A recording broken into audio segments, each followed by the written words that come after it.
you go walk the rest of the hospital? All right, all right.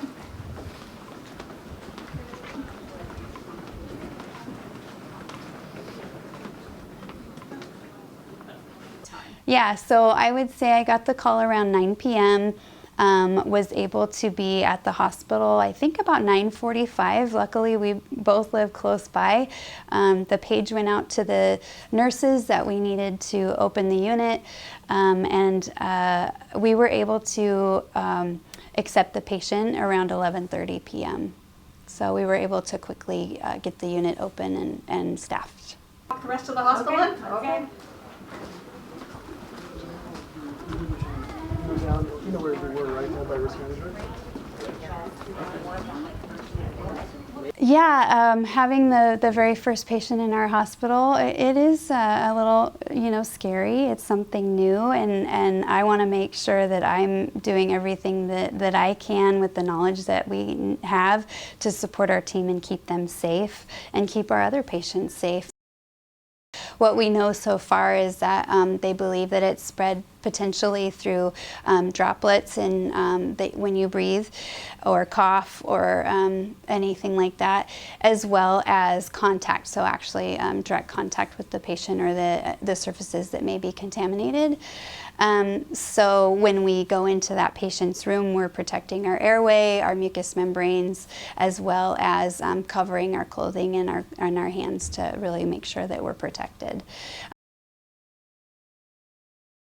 Well, I would again refer to the CDC's recommendations, but if there's a concern that you're symptomatic and you know that you either traveled to an area of concern or had exposure to somebody with a known disease, contacting your healthcare provider, let them know over the phone that you have a concern prior to going in so that they can make sure that they can safely prepare for your arrival. Amenable to an early one? Yeah, we are. At some point we need to work on some other stuff too, some internal. What was I doing? I was at home, I think, getting kids ready for bed. And then what happened? Then I got a call from Sarah Wilkerson, our infection control manager, telling me that we had an incoming case of coronavirus and how we should handle it. Yes, for 15 years for the AP, and then I cover you for that with the spokes review. Right. In terms of medically dealing with a virus, so there's two aspects of it. One is containment, and making sure that you have the patient in a place where your staff or other patients aren't going to be exposed to this particular virus, whatever it might be. And the second thing is an assessment of the patient to see how they're doing, and are your facilities adequate to manage any complications that occur as a result of this infection. Thankfully, with this particular virus, there's been limited deaths relative to the number of patients infected, so we were hopeful that we wouldn't have to deal with more severe illness in that particular patient. In this particular patient, we weren't sure about the degree of contagiousness. We certainly did not want it to spread, so we used the highest level of protection that we have available to treat this patient, as one would Ebola. So the nursing staff wore the entire garb that would go along with treating someone with Ebola virus. Well, I would say that the primary risk factor is travel from China, or exposure to someone close exposure to someone who's traveled from China. And if those exist and there are additional symptoms, I would ask them to call their healthcare professional by phone. So we call this a capper. It is a controlled air purifying respirator.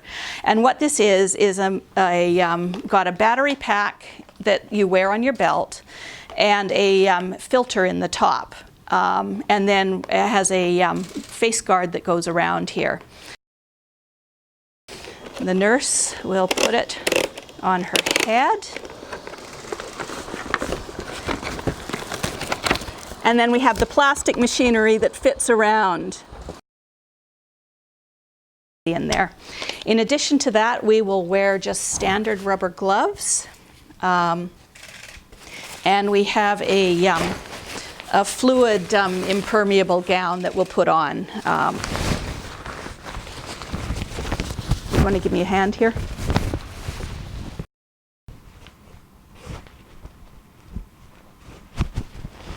All right, and then I would take a Sharpie and just write my name in letters about that big, right there.